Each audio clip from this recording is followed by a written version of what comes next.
Bonjour à tous, on se retrouve aujourd'hui pour les résultats de Raw du 15 juin 2020. Et bien sûr, n'hésitez pas à aller sur mon Utip, voilà, juste regarder une pub ou deux, voilà, pour m'aider et pour aider cette chaîne. Merci d'avance.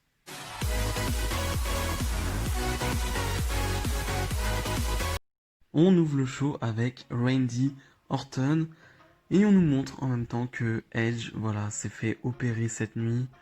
Suite à son match face à Randy Orton, il s'est blessé pour quelques mois. Donc voilà, moi j'y connais pas grand chose en termes de blessures. Mais je sais que, par exemple dans le foot, quand tu reviens d'une grosse blessure, souvent, tu te reblesses à un autre endroit. Voilà, ça compense, on va dire. C'est parce que voilà, ça fait longtemps que t'as pas fait ce sport, tout simplement. Et voilà, c'est quand même très fréquent que tu te blesses à un autre endroit. Donc bien sûr que c'est triste. Et voilà, Edge va tout faire pour revenir le plus vite possible. Et voilà, de toute façon, il est revenu après 9 ans. Donc je pense que maintenant, on peut pas douter de Edge. Mais voilà, Randy Orton qui va nous dire tout simplement qu'il a gagné le plus grand match de l'histoire, ce qui fait de lui le meilleur catcheur de l'histoire. C'est assez logique, en fait, c'est mathématique, j'ai envie de dire. Et voilà, maintenant il dit aussi qu'il n'a pas besoin d'un titre de champion de la WWE pour prouver qu'il est le meilleur. Et il va dire merci à Edge parce que Edge lui a redonné goût à être le Legend Killer. J'adore la version de Randy Orton en Legend Killer. Et Christian, le meilleur ami de Edge, va arriver, va un peu sauver l'honneur de Edge, voilà, va un peu le défendre, lui dire que de toute façon c'est pas fini, voilà, Edge reviendra et que voilà, c'est pas, ça se finira pas comme ça. Et Randy Orton qui lui dit, je vois dans ton regard ce que tu veux one more match. Je sais pas si vous vous souvenez de cette gimmick entre guillemets de Christian contre Randy Orton en 2011 il me semble où Christian voulait à chaque fois one more match pour le titre de World Heavyweight. C'était génial d'ailleurs, c'était vraiment très très bon. Et Christian qui dit non, pas du tout, c'est pas du tout ce que je veux, moi c'est je viens juste voilà défendre Edge. Et Randerson qui va dire non mais qu'il est jaloux de Edge, qu'il est dans l'ombre de Edge. Et il va dire que voilà, euh, Christian est voilà est pas apte médicalement à catcher, mais que ce soir il lui propose un match non sanctionné, c'est-à-dire que t'as pas besoin de ouais, d'avoir un certificat médical ou ce genre de choses pour avoir un match. Et Christian qui dit mais non, non, c'est pas ce que je veux. Et Randy Orton qui dit vas-y, tu vas, je te laisse réfléchir. Et Randy Orton qui va s'en aller. Donc c'était la grosse news voilà, de la semaine, enfin plutôt de la journée. Voilà, les rumeurs c'était que Christian allait revenir pour un petit moment, peut-être pas un match, enfin en tout cas il allait être là, en tout cas Christian. Et on débute direct par ça avec un Randy Orton qui est au top de sa forme, qui est à un niveau extraordinaire. Et ça fait juste plaisir à voir et à écouter surtout parce que les promos de Randy Orton en ce moment sont quand même très très très bonnes. Angel Garza accompagné de Zelina Vega affronte Kevin Owens et on va dire que tout est mis sur la tension dans le clan de Zelina Vega, c'est vraiment ça le plus important. Limite le match, on s'en fout un peu. Andrade qui va venir pendant le match, Andrade qui est un peu en froid avec Angel Garza. Même Zelina Vega va s'en aller pendant le match tellement on en a marre des deux. Et Kevin Owens qui va, dans un match plutôt court, hein, l'emporter suite à mésentente Andrade et Garza avec l'arbitre. Voilà, ce qui va profiter à Kevin Owens. Et donc Kevin Owens va l'emporter. Et après le match, encore une fois, une mésentente entre Zelina Vega, Andrade et Angel Garza. C'est compliqué, c'est très compliqué parce que j'adorais ce clan les 2 premières semaines et après ils ont perdu et ils ont perdu et ils ont perdu et ils ont perdu. Ils ont fait que de perdre, donc c'est vrai que ça aide pas et du coup bah ils mettent de la tension, mais forcément il y a de la tension quand tu perds et, euh, et voilà et c'est plus que ça maintenant, c'est même plus un clan compétitif parce qu'en plus il y a même plus Austin Theory, c'est plus grand chose, voilà donc c'est vraiment une déception ce clan parce que ça partait vraiment sur quelque chose de bien. La seule bonne chose, c'est qu'au moins ça a un peu exposé, on va dire, Austin Theory et maintenant Angel Garza, ce qui est la bonne chose, on va dire. Mais sinon, quand même, c'est une déception. MVP et Bobby Lashley arrivent sur le ring. MVP qui accuse directement Lana. Parce que voilà, c'est un peu de la faute de Lana. Si Bobby Lashley a perdu face à Drew McIntyre à Backlash, Lana qui est intervenue alors que Lashley avait dit à Lana de ne pas venir en ringside. Donc voilà, c'est clairement de sa faute. Lana qui va arriver, qui va essayer de s'expliquer. Et va s'en suivre une promo qui est plutôt sympa. Franchement, c'est peut-être la meilleure promo qu'il y a entre Lana et Lashley. Voilà, d'habitude, c'est pas hyper intéressant. Mais là, pour le coup, je trouve que c'est pas trop mal exécuté. Lana, dans son acting, c'est pas toujours top, on va pas se mentir. Mais là, franchement, ça passe. En plus, les choses voilà, qui vont dire les deux sont plutôt sensées. Et voilà, c'est plutôt intéressant. Lana qui va dire que voilà, elle s'est un peu éloignée des rings, éloignée de son objectif principal et tout, juste pour aider Bobby Lashley. Et Bobby Lashley qui va dire que Lana est venue juste pour être plus famous, voilà, plus célèbre avec Bobby Lashley. Et Lana qui va lui dire si j'aurais voulu vraiment être plus famous, voilà, je serais sorti avec Drew McIntyre. Et Bobby Lashley qui va terminer le segment avec je veux le divorce. Il était temps. Voilà, si ça se termine, c'est très bien. Bobby Lashley, comme je l'ai dit, retrouve de la crédibilité avec MVP et écarter Lana de ce duo, c'est la meilleure des choses. Donc voilà, le divorce est bien arrivé et c'est une bonne chose. Suite à un segment en backstage entre les Viking Raiders et les Street Profits et les ninjas de Akira Tozawa, mais oui, j'ai pas envie d'aller plus loin, j'ai pas envie de vous expliquer à nouveau ce qui s'est passé à Backlash, ça va me faire mal à la tête, c'est sûr. Donc on a un match entre les Viking Raiders, Street Profit face aux Ninja et Akira Tozawa. Voilà, les Street Profit et Viking Raiders vont l'emporter assez rapidement. Mais Akira Tozawa qui est un peu une arme secrète, voilà, avec ce grand monsieur. Alors je ne sais pas son nom. Voilà, j'avais vu que quand il avait été recruté du côté du Performance Center, qu'il était géant, il était immense. Je sais pas quelle taille il fait, mais c'est impressionnant. Je n'ai pas encore son nom. Voilà, j'espère que voilà, ils vont nous donner un nom. Et le Big Show va arriver après le match. Le Big Show qui vient faire une apparition, on sait pas trop pourquoi. Big Show qui va détruire lui à son tour les ninjas. Il y a Akira Tozawa qui va s'en aller avec son géant. Donc voilà, je pense qu'on va aller sur un géant contre géant. Hein. Je pense que c'est un peu l'idée, c'est un peu le but de Vince McMahon. Je sais pas trop quoi en penser pour le coup parce que voilà, je sais pas trop ce qu'il vaut l'autre géant, j'ai envie de dire.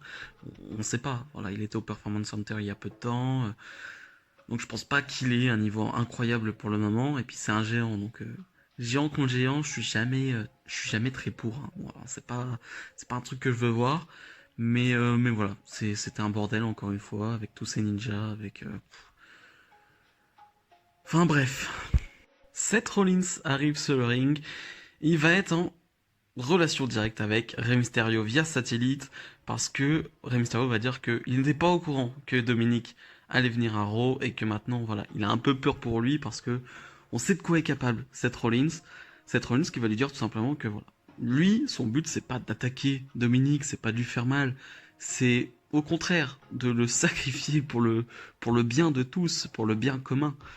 Voilà, on va s'en suivre une promo assez classique de Rollins avec son fameux sacrifice et c'est toujours cool. Hein. Rey Mysterio qui va jouer le bon père de famille qui veut pas que Dominic vienne parce que voilà, il sait que c'est dangereux. Mais Dominic va venir et va attaquer Seth Rollins par derrière. Voilà, un gros coup de la corde à linge, j'ai envie de dire. Et Dominic qui va faire des esquives ensuite face à Austin Theory et Murphy parce que les deux vont essayer, les disciples de Seth Rollins vont essayer d'attraper Dominic. Et Dominic va réussir à s'en sortir, voilà, en les esquivant et vraiment de très belles esquives. Hein. Dominic très vif, voilà, qui va s'enfuir. Et j'ai trouvé ça très bien parce qu'on voit que Dominic quand même. Alors là, c'est que de la course, hein, c'est que des esquives, mais voilà, il va être très important dans cette histoire. Il va être mis dans cette histoire très clairement. Et c'est une façon de nous l'introduire un peu plus. On l'avait déjà eu avec Brock Lesnar. Mais voilà, je pense que c'est plutôt bien de le faire petit à petit comme ça, de nous montrer un peu ses capacités petit à petit. Et voilà, c'est toujours très bien. Et moi, j'attends vraiment le Rey Mysterio Seth Rollins. C'est vraiment le match que j'attends. Vraiment, j'ai vraiment hâte. Segment en backstage entre MVP, Lashley et R-Truth et va s'ajouter Drew McIntyre parce que voilà on va avoir un 2 contre 2 ce soir, le champion 24/7 et le champion de la WWE face à Bobby Lashley et MVP et va s'en suivre une demande de MVP qui va demander que les deux titres soient mis en jeu dans ce 2 contre 2 Et R-Truth va dire oui direct, sans l'accord de Drew McIntyre.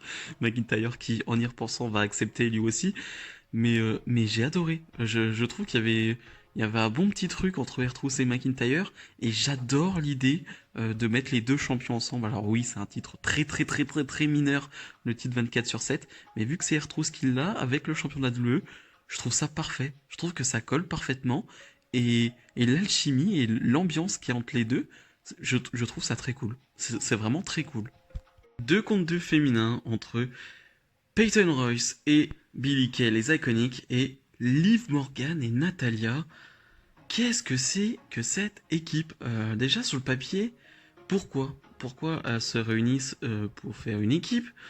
Pourquoi Liv Morgan? Liv Morgan c'est bien en solo, mais on l'a pas vu depuis un petit moment là.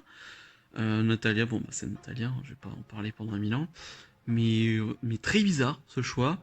On va avoir un match assez court au final où Liv Morgan va faire des tombées à chaque fois qui seront gagnants, mais l'arbitre ne le verra pas. C'est un peu tout le truc du match. Et Liv Morgan qui va finalement prendre le tombé, perdant cette fois face aux Iconiques. Et donc victoire des Iconiques. Ok, il y avait un projet Liv Morgan. On sait que Paul Heyman est parti et que lui poussait pour pusher Liv Morgan et que Vince McMahon n'était pas trop chaud. Est-ce qu'on a déjà les premières retombées? Je sais pas. Je sais pas. On va attendre un peu plus. On va attendre les prochaines semaines. Mais en tout cas, la faire perdre dans un match 2 contre 2 très anodin. Et la mettre avec Natalia, c'est vrai que c'est très bizarre. Après le match, les Iconiques voilà, vont nous dire que elle demande un match de championnat. Ça sera peut-être pas pour cette semaine, mais c'est la semaine après. Donc voilà, un nouveau match des championnats, les Iconiques contre Sasha Banks et Bayley, les nouvelles championnes. Est-ce que j'ai une hype particulière? Non. On retrouve Natalia et Liv Morgan en backstage. Natalia qui va dire que c'est de la faute de Liv Morgan pendant 1 minute. Hein. C'est vraiment la fête à Liv Morgan. Liv Morgan qui va s'en aller. Natalia qui veut parler un peu toute seule, hein. Un peu bizarre Natalia, hein, et qui va retrouver Lana et va avoir des discours de déprimés. Hein, là vraiment on est vraiment le clan des déprimés. Natalia qui va dire qu'elle comprend ce que vit Lana. Donc je sais pas où ça veut nous mener, je sais pas du tout. Est-ce qu'on va avoir une équipe Lana Natalia? Est-ce que j'ai vraiment envie de voir ça? Non, non, j'ai pas envie de voir ça. Mais on va voir, on va voir. Apollo Crews, le champion des États-Unis, face à Shelton Benjamin. Un match très court et très intéressant pour la suite. Shelton Benjamin qui va essayer de tricher à un moment donné, mais ça ne va pas marcher. Et Apollo Crews va gagner en ayant les mains dans les cordes, en cédant des cordes, tout simplement pour faire tomber sur Shelton Benjamin. Et avant ce match, on avait une pas prise de tête, mais disons que MVP est venu parler à Apollo Crews en lui disant que voilà, il voulait être le manager de Apollo Crews et que voilà, être le gentil gars, ça ne paye pas. Et juste après, t'as ça. Est-ce qu'on se dirige vers un Apollo Crews peut-être pas il, mais peut-être un Apollo Crews plus moins bête en fait, tout simplement, moins fade. Je ne sais pas, mais en tout cas moi ça m'intéresse. J'ai vraiment envie d'en voir plus. Est-ce que MVP va vraiment être le manager de Apollo Crews? Est-ce que Apollo Crews va tourner heel ou non? Très intéressant. 2 contre 2, Drew McIntyre, le champion de la WWE, et R-Truth, le champion 24/7, face à MVP et Bobby Lashley. On nous a appris juste avant, enfin, avec R-Truth, que voilà, il y avait que le titre de la WWE qui était défendu dans ce 2 contre 2, ce qui va rendre assez fou Drew McIntyre, qui va lui dire mais R-Truth, si tu prends le tombé, je perds mon titre. Et R-Truth va dire mais c'est bon, tranquille, ça passe. Mais voilà, on a eu 2-3 segments avec R-Truth et Drew McIntyre qui étaient vraiment cool. Et R-Truth qui va dire à un moment mais Drew, ce soir, je peux devenir Becky Two Belts. On comprend jamais rien, R-Truth, mais c'est pour ça qu'on l'aime. Et donc on a ce 2 contre 2 qui est plutôt bien, c'est très fun. De mettre les deux ensemble, c'est vraiment cool, parce que R-Truth et McIntyre sont deux bons faces, et t'as de la sympathie pour R-Truth, c'est vraiment de la sympathie en fait.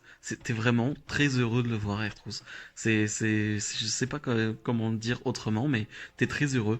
Et donc t'as un bon petit match tag, avec au final pas de surprise. Voilà, Drew McIntyre qui va porter une Claymore Kick sur MVP et qui va forcément conserver son titre. Mais j'ai bien aimé vraiment l'idée de mettre R-Truth avec Drew McIntyre, avec le champion. je pense avec du public, ça aurait marché énormément. Je pense que le public aurait été à fond dedans, le public aurait kiffé et ça aurait été génial. On retrouve Charlotte avec son père, Ric Flair, qui vont avoir une conversation sur le futur de Charlotte, parce que voilà, Ric Flair se demande qu'est-ce qu'elle peut bien faire de plus. Après, elle a tout gagné, elle a tout remporté. Et voilà, Charlotte qui dit de toute façon c'est Charlotte Flair, donc du coup elle fait ce qu'elle veut. Et voilà, c'est pas hyper intéressant vu comme ça, mais avec les rumeurs qui disent comme quoi Charlotte pourrait combattre contre des hommes, combattre pour des titres masculins, ça prend un peu de sens, on va dire, cette interview. Alors je sais pas si c'est fait exprès, je sais pas si c'est voulu, mais en tout cas, vu d'une autre pensée, vu d'une autre manière, c'est vrai que ça peut faire penser que Charlotte Flair va tenter un truc avec les titres des hommes. Donc voilà, on va voir, on va attendre, mais intriguant. Les championnes tag, Sasha Banks et Bayley, vont faire une promo très habituelle, mais bon, c'est l'anniversaire de Bayley, voilà, donc ils sont contents, ils célèbrent, les iconiques arrivent, super, et donc voilà, ça se tape, c'est super, voilà. Oui, j'ai pas de hype et je m'en fous totalement de ce segment, parce que c'est un segment qu'on a vu, quoi, toutes les semaines à Raw ou à SmackDown, je sais plus, mais toutes les semaines depuis 2, 3, 4, 5 semaines, 8 semaines, 2 ans, je sais plus. Mais j'en ai marre. Match pour le titre féminin de Raw. Une revanche de Backlash. Asuka, la championne, défend face à Nia Jax. C'est un peu le même genre de match qu'à Backlash, j'ai envie de dire. C'est assez court, mais ce qu'on a sur le ring, c'est pas trop mal. Sauf que cette fois-ci, Nia Jax fait un peu plus tâche, je trouve. Je trouve que elle met un peu plus de temps à installer les spots, à installer les prises. Un peu lente, donc voilà, un peu moins bon ce match quand même. Et on a cette fin de match horrible, où Nia Jax va porter sa Samoan Drop, va faire le tomber, mais Asuka a les pieds dans les cordes, donc l'arbitre annule le tomber, ce qui est logique. Et Nia Jax va s'énerver et va pousser l'arbitre, ce qui est d'une débilité sans nom, je veux dire, c'est juste les règles du catch en fait. Donc dans le booking, c'est complètement stupide. Et Asuka va en profiter et porter un roll-up sur Nia Jax et gagner le match et conserver son titre. Donc encore une fois, est-ce qu'on peut dire que Asuka en sort grandi bof, parce qu'elle va juste profiter d'une situation, elle ne va pas l'emporter très cleanement, on va dire, ça se dit pas, mais bref. Et Nia Jax qui passe pour une débile complet, quoi. C'est les règles en fait, c'est les règles du catch. Donc voilà, je sais pas où ça va nous mener encore une fois, parce que avec un finish comme celui-là, tu te dis qu'il va y avoir encore une revanche ou quelque chose comme ça, mais ouais, très bizarre. Le main event, Randy Orton face à Christian. On est de retour en 2011, très clairement. Voilà, match non sanctionné, mais avant le match, Ric Flair, qui avait donné des conseils, qui a fait part de ses craintes à Christian avant, va arriver et va dire à Christian non, ne le fais pas. Mais voilà, la cloche va retentir et Ric Flair va porter un coup bas à Christian. Voilà, Ric Flair, membre de l'évolution avec Randy Orton. Hein, je vais pas vous refaire l'histoire, hein, je pense qu'on connaît tous l'histoire. Et Randy Orton qui va en profiter direct et porter un pun kick dans la tête de Christian. Le retour du pun kick encore une fois. Et après, donc Christian qui va s'en aller en civière avec un Randy Orton qui va être à ses côtés encore une fois, un peu en psychopathe. Clairement en psychopathe comme il l'a fait avec Edge.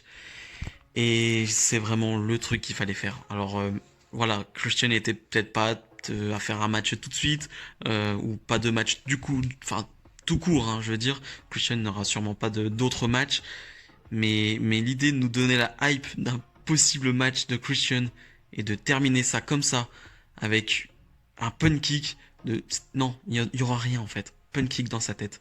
Je trouve que c'est génial. Je trouve que c'est parfaitement mené. Après, vous le savez, je suis un grand fan de Randy Orton. Voilà, c'est mon préféré. Voilà, je suis jamais très objectif avec lui, mais c'est incroyable ce qu'il fait en ce moment. Là, le retour de Legend Killer carrément. Je veux dire que c'est incroyable. C'est incroyable. Je sais pas si, voilà, on pourra faire Legend Killer à un moment parce il y a pas 45 000 légendes hein, en ce moment à la WWE, donc c'est compliqué. Mais j'ai adoré. Tout simplement, j'ai adoré. On nous teasait un peu ces moments dans la journée. On nous disait, ouais, il y aura un gros truc ce soir. Il y aura un gros truc ce soir. Et on a vraiment eu un gros truc. On a eu vraiment un gros moment. Et Randy Orton et Christian, Voilà, c'est du très bon, c'est du très très bon et je pense pas qu'on verra Christian malheureusement et heureusement j'ai envie de dire parce que voilà il est blessé, je ne sais pas s'il est apte encore mais bref c'est une parfaite conclusion à ce Raw. En bilan, j'ai passé un excellent moment devant ce Raw. Il y a eu énormément de choses, énormément. Franchement, je me plains des fois que dans les 3 heures d'Euro, il y a beaucoup de blanc, il y a beaucoup de temps mort, il y a beaucoup de faiblesses. Mais là, pour le coup, alors oui, il y a toujours des faiblesses, il y a toujours des problèmes. Mais il s'est passé un nombre de choses incroyables, vraiment incroyables. Et tout n'est pas bon, encore une fois, hein, tout n'est pas bon. Mais ça te projette sur des trucs très intéressants. Ça te donne envie de voir la suite. Et c'est normalement ça le but aussi d'un show, c'est de te donner la hype pour le futur. Et clairement, ce show me donne une hype pour le futur, qui peut vite redescendre hein, d'ailleurs, parce que c'est Raw, c'est WWE, on connaît la musique. Mais pour le coup, vraiment, j'ai adoré ce Raw. Si cette vidéo vous a plu, n'hésitez pas à la commenter et à liker, ça fera du bien à la chaîne.